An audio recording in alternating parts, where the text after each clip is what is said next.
میں سالہ سال سے اسے جانتا ہوں، وہ میرا دوست ہے، میرا کولیگ ہے۔ یقین کریں کہ میں ابھی تک یہ نہیں جانتا کہ اس کے منہ میں دانت بھی ہیں یا نہیں۔ ہمیشہ سے چہرے پر تلخی کہ اگر مسکرا دے تو اس کے پیسے کم ہو جائیں۔ آپ کے اطراف میں بھی یقیناً ایسے لوگ ضرور ہوں گے، جبکہ کچھ لوگ ایسے ہیں جن کا چہرہ ہمیشہ ہنستا مسکراتا، وہ ہمیشہ دمکتے ہوئے چہرے کے ساتھ ہی آتے ہیں۔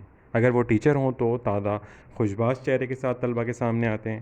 شاپنگ سینٹر یا کسی ریسٹورانٹ یا کسی گیس اسٹیشن پہ جا کر جب پیمنٹ کرتے ہوئے ملتے ہیں تو مسکرا کے ملتے ہیں۔ کہیں سے گزرتے ہوئے جو لوگ ان کی طرف دیکھیں تو ان کو مسرور نظر آنے کی کوشش کرتے ہیں۔ حضرت جریر بن عبداللہ کہتے ہیں کہ رسول اللہ صلی اللہ علیہ وآلہ وسلم نے مجھے جب بھی دیکھا مسکرا کر دیکھا۔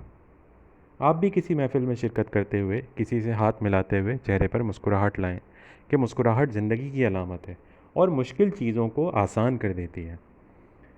آج دنیا معاشی مشکلات کا شکار ہے، صحت کے مسائل بڑھتے جا رہے ہیں۔ ہر کسی کے ذہنی تناؤ کو کم کرنے کے لیے ایک مسکراہٹ کی ضرورت ہے، اور یہ مسکراہٹ ایک ٹونک کی حیثیت رکھتا ہے۔ سائنسدان کہتے ہیں کہ جب آپ مسکراتے ہیں تو آپ کے دماغ میں ایک کیمیکل انڈورفنس پیدا ہوتا ہے جو تکلیف کو کم کر دیتا ہے اور آپ کو طاقتور کرتا ہے۔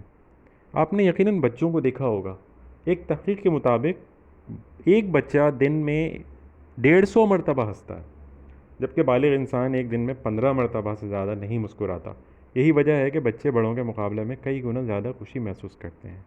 جان لیجئے کہ بہادر وہ شخص ہے جو برے اور مشکل حالات میں بھی مسکرانا نہ چھوڑے۔ ایک دن نبی کریم صلی اللہ علیہ وآلہ وسلم کسی کام سے جا رہے تھے۔ آپ نے موٹے کنارے والی نجرانی چادر اوڑھ رکھی تھی۔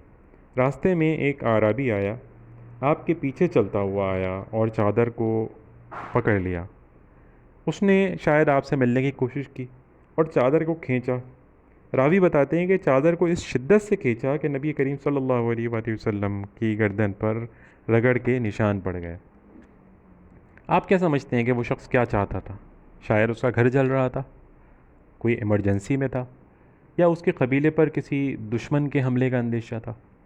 وہ کس سلسلے میں اتنی شدت کے ساتھ ایمرجنسی والی حالت کی مدد مانگ رہا تھا؟ کیا آپ یہ سمجھتے ہیں؟ ایسا بالکل نہیں تھا۔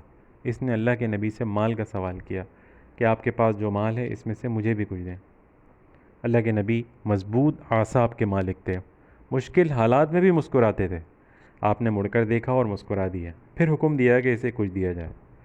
بڑے سے بڑے نقصان پر مسکرانا سیکھ لیں، اس سے نہ صرف آپ اپنی تکلیفوں کو کم کر سکتے ہیں بلکہ خود پر قابو پا کر اپنے حالات بھی بدل سکتے ہیں۔ تو پھر مسکرائیں، کہ مسکرانا ایک نیکی ہے۔ آپ مسکراتے جائیں، آپ کی نیکیوں میں اضافہ ہی ہوتا جائے گا۔